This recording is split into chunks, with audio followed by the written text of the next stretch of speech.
26 avril 2019, de 12h à 14h, CAP 21 a présenté à la Chambre de commerce CBL ACP, rue Montoyer 24 000 Bruxelles, un projet de premier fonds souverain congolais d'investissement pour le financement du développement de la RDC. Pourquoi cette rencontre? Écoutez ce qu'en dit M. Frix, l'orateur principal du jour et ancien administrateur à la SOFIDI en République démocratique du Congo. Monsieur Frix, bonjour. Bonjour. Est-ce que nous pouvons connaître le thème de la communication que vous venez de faire tout à l'heure? Le thème, c'est: le Congo a-t-il intérêt à se doter d'un fonds souverain de promotion des investissements et de développement? Concrètement? Concrètement, pourquoi ne pas utiliser une partie des actifs matériels commercialisables et valorisables du Congo comme actifs d'une société qui, elle, va pouvoir emprunter sur le marché des capitaux et obtenir des garanties de la Banque mondiale, de la BAD et aussi du mécanisme européen de promotion des investissements pour l'Afrique.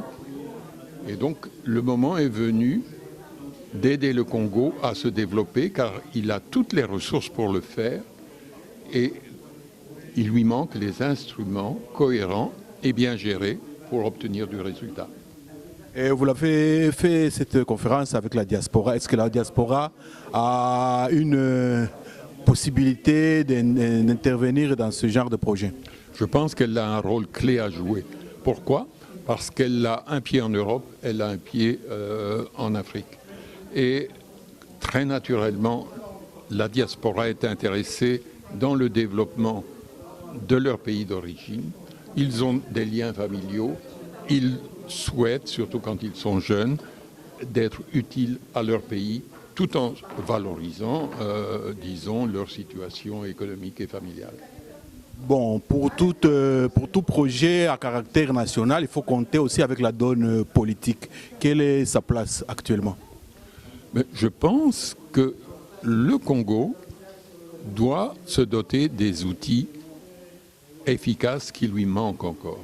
Sinon, des changements à la tête du pays ne donneront pas de résultats s'il n'y a pas un cap nouveau et des outils adaptés pour mener ce cap à bien et donner des résultats.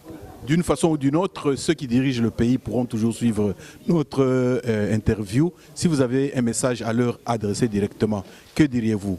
Et au président, au nouveau président, et à son entourage, et donc au futur gouvernement qui arrive?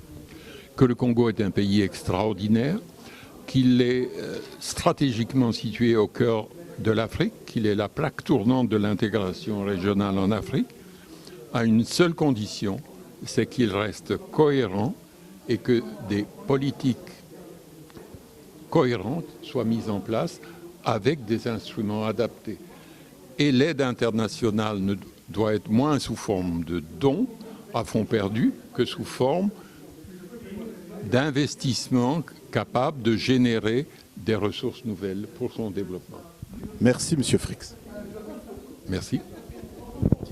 La RDC a du pétrole, du gaz, de l'électricité verte, d'Inga, des minéraux, etc.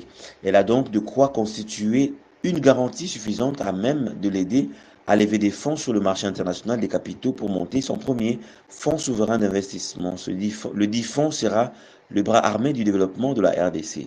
Chaque Congolais ne devra-t-il pas avoir une action dans ce fonds souverain?